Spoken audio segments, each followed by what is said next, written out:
Waiting for all y'all to trickle in here before we get started. Mm-hmm. Hope everybody is having a beautifully wonderful day.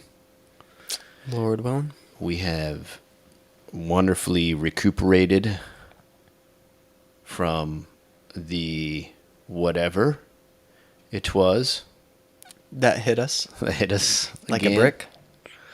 Like a brick. Nothing a good dose of horse paste won't fix. Mm-hmm. Yep. There's no side effects to it. Nope. Whatsoever. Nope. Yeah.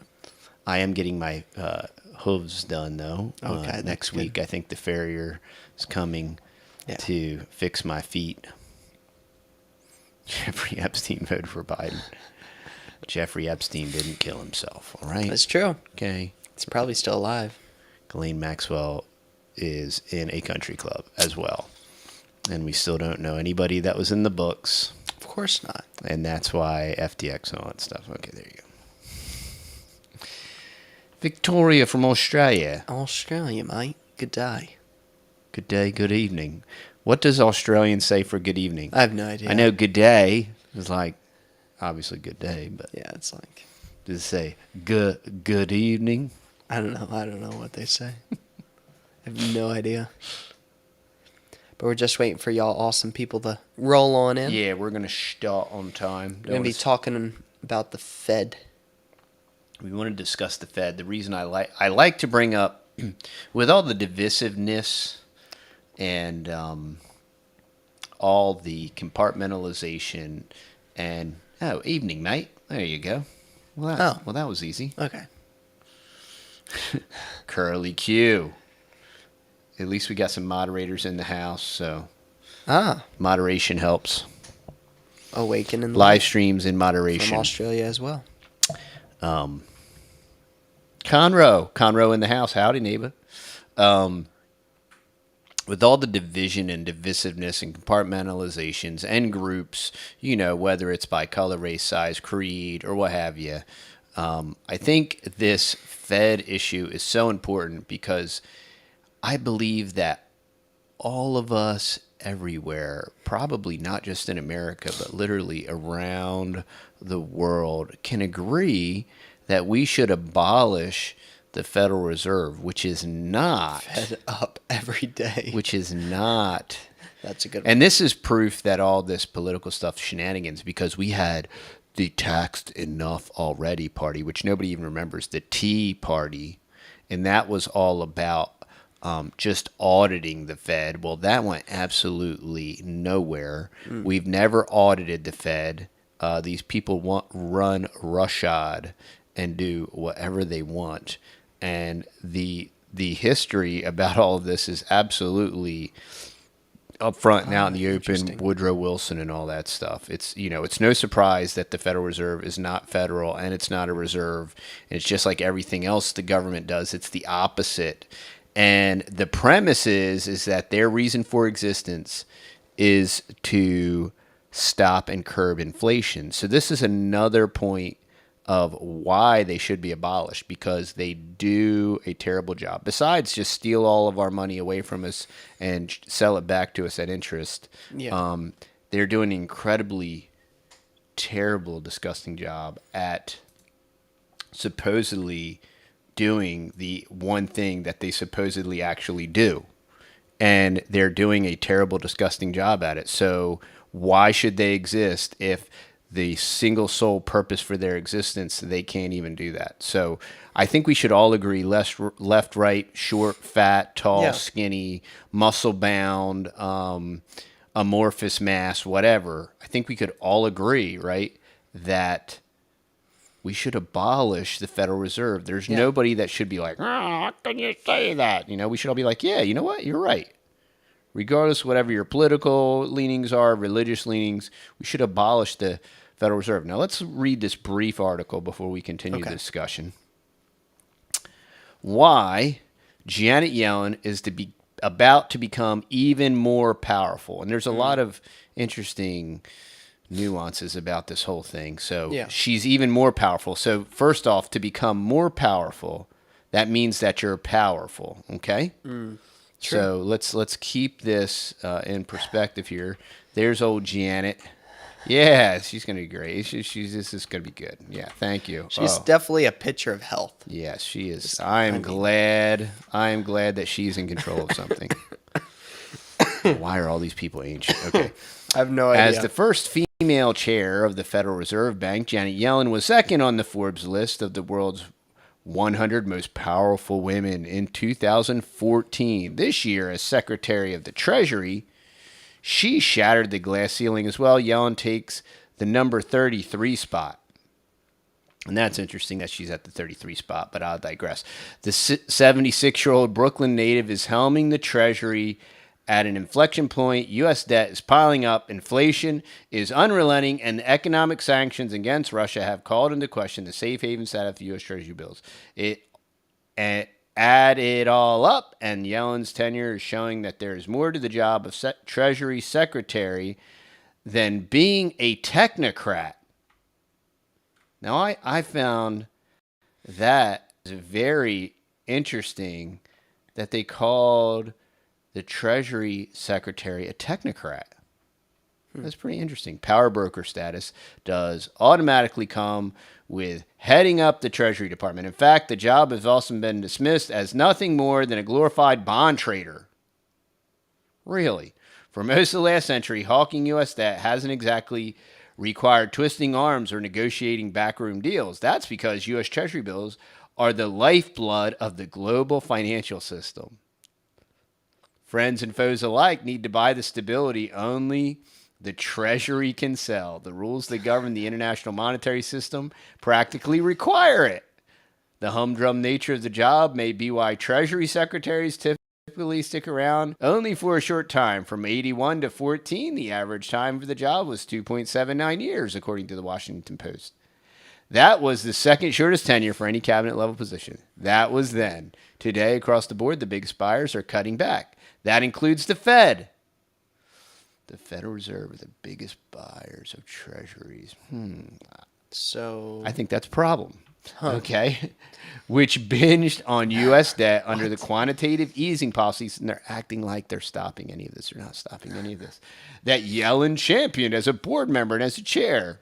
Oh, good. Foreign governments, central banks, large financial institutions like the Japanese pension system are also buying less than they used to. Here's what else I want to point out is that Janet Yellen, who was part of the Federal Reserve, is now Treasury Secretary. And do you see this that same revolving chair, just like that private entity, the Federal Reserve, is now, they swap back and forth with these cabinet positions, just like the head of Monsanto, just like the Goldman Sachs, Jamie Dimon, and it's just all these interchangeable parts. And it's the same thing. It's, what is it? Public-private partnership. It's fascism. Okay, it's fascism. All the more reason to abolish the Fed. They can hardly be blamed. U.S. debt to gross domestic product, a measure of the government's ability to pay back what it owes. Does anybody, the worst math student, the worst math student listening to the sound of my voice, does anybody think that the U.S. could possibly ever, in 1 gabillion years, ever pay back a 1/10 of what it owes, besides the fact that they continue to exponentially in times trillions spend past what we could ever have hoped to ever pay back with the off-balance sheets liability of Social Security, Medicare, Medicaid, et al. As the beast and as the government grows bigger and bigger and bigger, and as they add 87,000 new IRS agents with salaries and with benefits and with automobiles and with sidearms and ammunition and all that good stuff. Yep. It's skyrocketed more than 120% since that silly pandemic. Oh, if it wasn't for that pandemic, we would have just been deficit spending, and everything would just be great if it wasn't for that pandemic. by that measure, depending on where you get the data, the U.S. is either more indebted than it's ever been or within a whiskers of peak post-World War II levels. Now, who is this guy? Why is he writing for Forbes magazine? And what does that even mean? I mean, indebted Whiskers. past, I mean, where we are indebted right now annihilates World War II levels, like by factors that I'm not good at math, so I can't figure out the factors. Then there's this little inflation issue. Uh-oh. Then there's this little issue of inflation. Itty-bitty.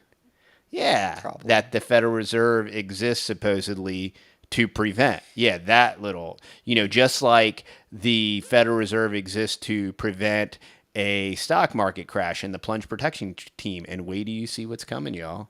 Oh. And then it's going to be like, oh, we didn't know, or oh, we were too aggressive, or Yep. oh, these 3 or 4 guys, they were just really bad, and we need more regulation. Yeah.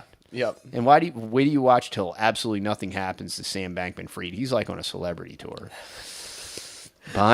Which is already, that ultra billion-dollar erasure is literally historic. Buying U.S. debt, and that's in light of all this, that's not even mentioned in here. That historic vaporization of hundreds of billions of dollars. Buying U.S. debt is a bad deal if you want your money to keep up with rising prices. Like there's better foreign debts to buy right now. I love this whole juxtaposition, even with guys like Your Pacific Growth, what's his name? I mean, I tell you, to me, there's no safe haven for, I don't care what Forex or whatever. To me, this thing is going down all over the world. Yeah. That means that if inflation doesn't relent, oh yeah, because there's all these other countries that aren't experiencing any inflation, and they're not experiencing any supply chain problems or anything. Not at all. I mean, all the problems are right here. This Yeah. isn't a global problem. That means that if inflation doesn't relent, investors will lose money in real terms on every bill that they buy. Well, thanks. The current global financial regime guarantees buyers will continue to line up, but they won't like it. There's more. In response to Russia's unprovoked attack on Ukraine. Okay, so supposedly Russia's attack on Ukraine was unprovoked, even though it's a proxy war and all that stuff. The Biden administration has weaponized Treasury holdings through unprecedented sanctions. Oh, so there's a negative financial impacts on Americans through sanctioning Russia. That's interesting. Interesting. And it doesn't actually hurt the Russian regime. It does hurt the Russian citizens, and it hurts the U.S. citizens. So, that's interesting. That's interesting. U.S. debt has become a cudgel. Previous Treasury secretaries have overseen the enforcement of financial sanctions before. That's not new. None, though, has ever handled a policy that Yellen is stuck with by blocking Russia's access to Treasury risks, undermining the very safe haven status. Oh, yeah. Without this, first off, without this sanction, there wouldn't be any problems. The beyond drunken sailor spending and the gigantor multi-trillion-dollar deficit spending that's been going on for a decade now. Decade. Pre-Rona, pre-Russia. Russia. Boogeyman. Roll out the boogeyman. I just can't. I'm waiting for the Taliban. What I'm really waiting for is them tubes' new terrorism policy. That's going to be really cool. Wait till you see that. So please sign up to our backup channel. Sign up to our Rumble, please. And this platform is just getting... It's going down the tubes. The tubes is shot, y'all. By blocking Russia's access to Treasury risks, undermining their very safe haven status to help make the U.S. dollar the world's reserve currency. Yellen's legacy rides on whether she can enforce sanctions while not simultaneously providing an excuse for other countries to flee the U.S. monetary order. So that's why other countries are going to flee buying our bonds, is because of sanctions. This is such a joke.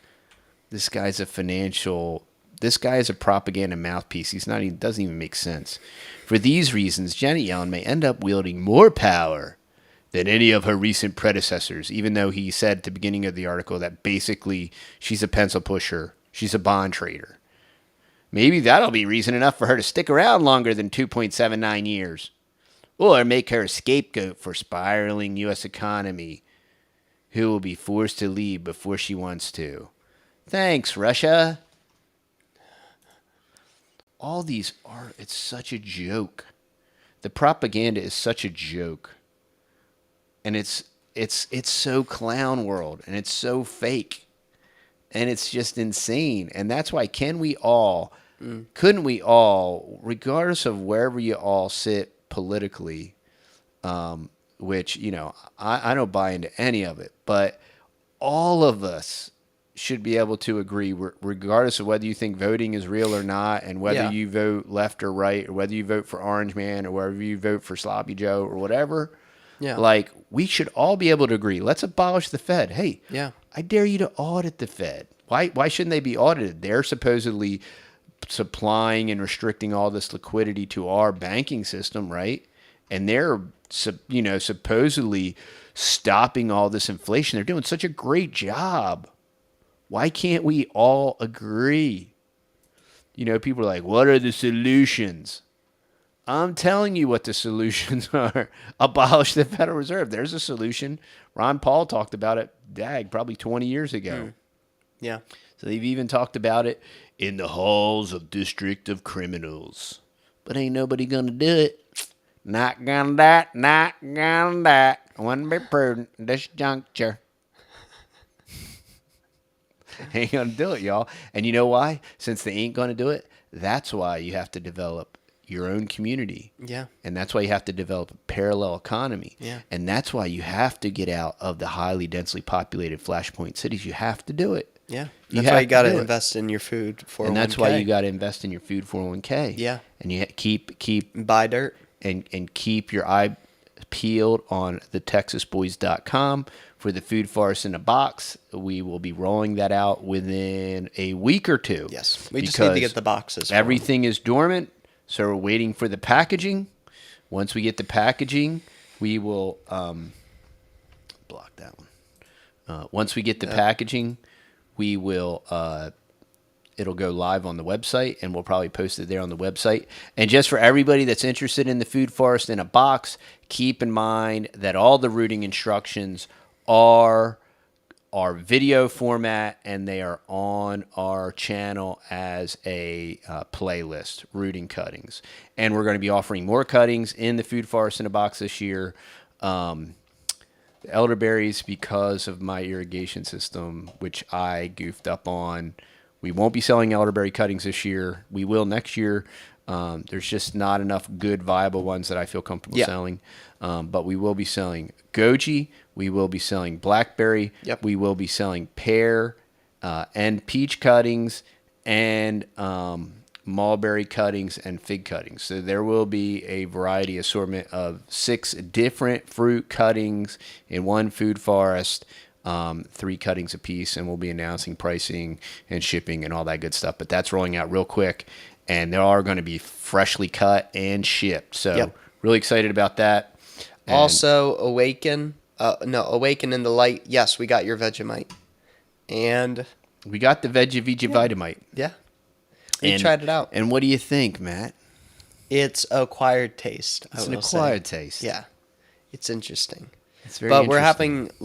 we're having some of our friends try it out because they've wanted to taste it also. Many people are they're all interested. They're all intrigued. So yeah, so they're very intrigued. Why can't we get oil from Alaska? The same reason we can't get oil from West Texas. We can, Or it's all, the only anywhere thing here that's in stopping Texas. us is regulation. The only thing stopping us is government. Government. It's the same thing that stops everything, government. Government. And anybody that thinks more regulation is needed on anything just likes to vote for their own demise. Yeah, pretty much. Because all regulation is going to eventually do is kick you in the groin. Yep, in the feels. Because that's what Vegemite, that's what the government is designed to do. I don't know why I said Vegemite. You had Vegemite on the brain.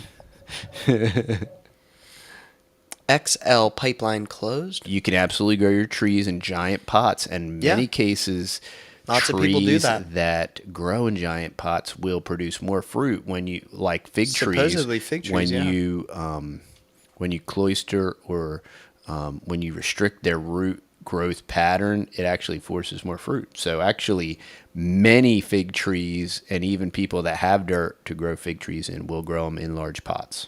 It's very common. President Vegemite. That's a good one. So that's all for today, y'all. Yeah. I don't know. Will we be doing another show tonight? We are going to be doing our Lord willing. We're going to be doing our 2 shows tomorrow. We'll be doing our standard live tomorrow night at 7. Yeah. So stay tuned. We're going to have that, and then we're going to be doing 2 videos tomorrow. So we're going to be doing one about the bad storm that's coming our way, which could be a really, really bad storm. We're going to be doing and then, also a video as we start to take cuttings with we have this awesome electronic pruner. Yeah. That is just a sweet. Fantastic, incredible product that I do want to demonstrate. Yeah. It's really an exceptional product, and it's very reasonably priced. If y'all are fruit tree people, I think it's excellent. So yeah, it's very good. Don't spread it thick. Okay, on the toast. Oh yes, and then we shot a video. That video is going to go up tomorrow too, probably. The video we just shot. Yeah. Oh yeah, that video that we just shot. And then we are going to be preparing for the incoming storm that's coming in Monday, Tuesday. Yep. So are we living in Babylon? I believe that the U.S. military arm is the Babylonian arm of the military beast system. Period. I mean, I think that's pretty recognizable. A lot of people talk about, well, where's America?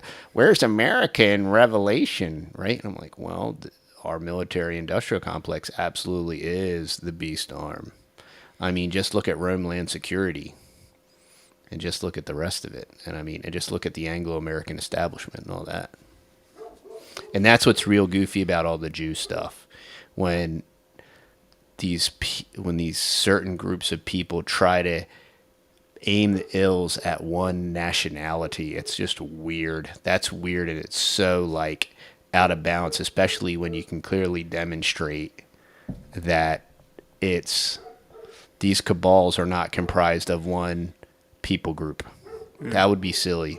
That's no different than toxic masculinity in white men. It's the same thing. It's this overbroad, and that now I'm not saying that that you don't name people and for what they are and whatever, but I think it's kind of irrelevant of their nationality. It's just kind of silly, you know what I mean? But I think the way that the Bible works and Christianity and the way God works, we understand God by the scriptures. He wrote the book. Is that if you are a Christian, your desire should be to be close to God every day. And there's peaks and valleys and all that good stuff. But strive. We work at it, and obviously, I think that does go without saying. Yep. And God is still on the throne. And I read the end of the book, and He wins, and we win. And here's the beauty of it.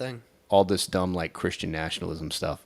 When at the end when we win, we don't lift a finger.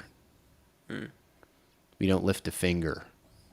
So all this call to rising and blah blah blah, and mobilization and whatever, and that's why I think the Christian nationalism is not just a red herring. I think it's Catholicism. I think it's crusaderism, and I think it's just another way to chop everything up and divide everything. And it's predicated on incredibly problematic theology that's unbiblical theology.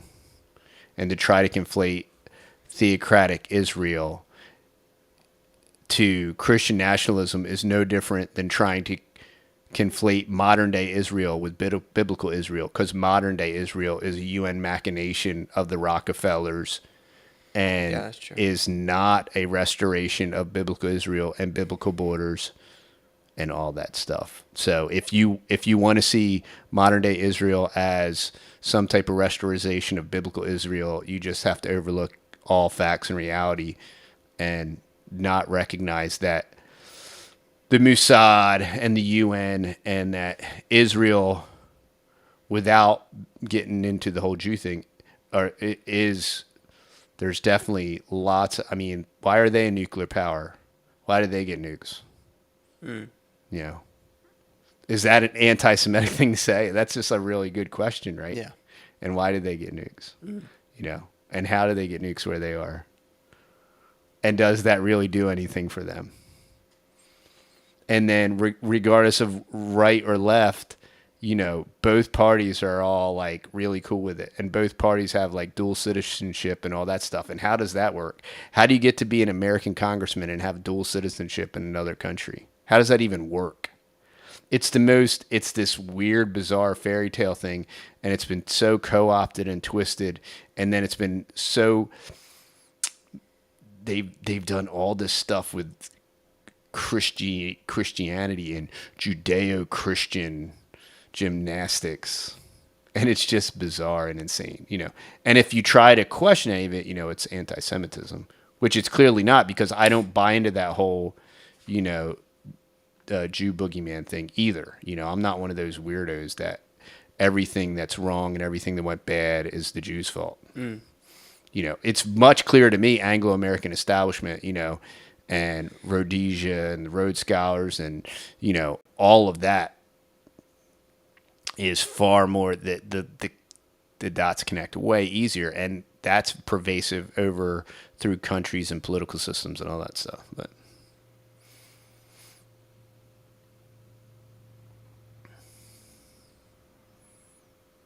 all right, y'all.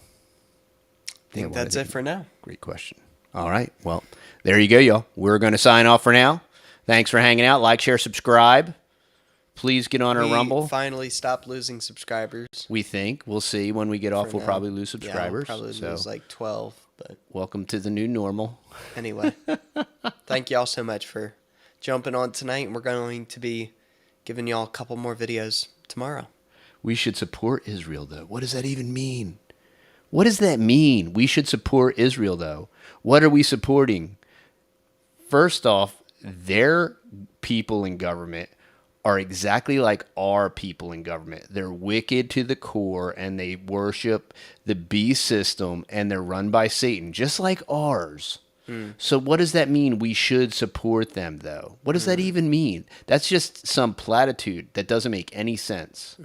And then you're going to quote some Old Testament scripture given to Abraham that has nothing to do with the modern day machination of UN created quote unquote Israel that does not have its biblical borders, so it cannot be the biblical restoration of biblical Israel.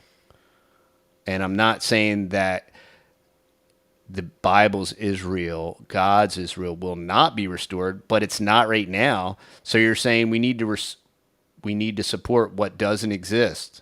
Well, when it exists, I'll support it. But right now, it doesn't exist. You can't support God's Israel. God's Israel does not exist right now.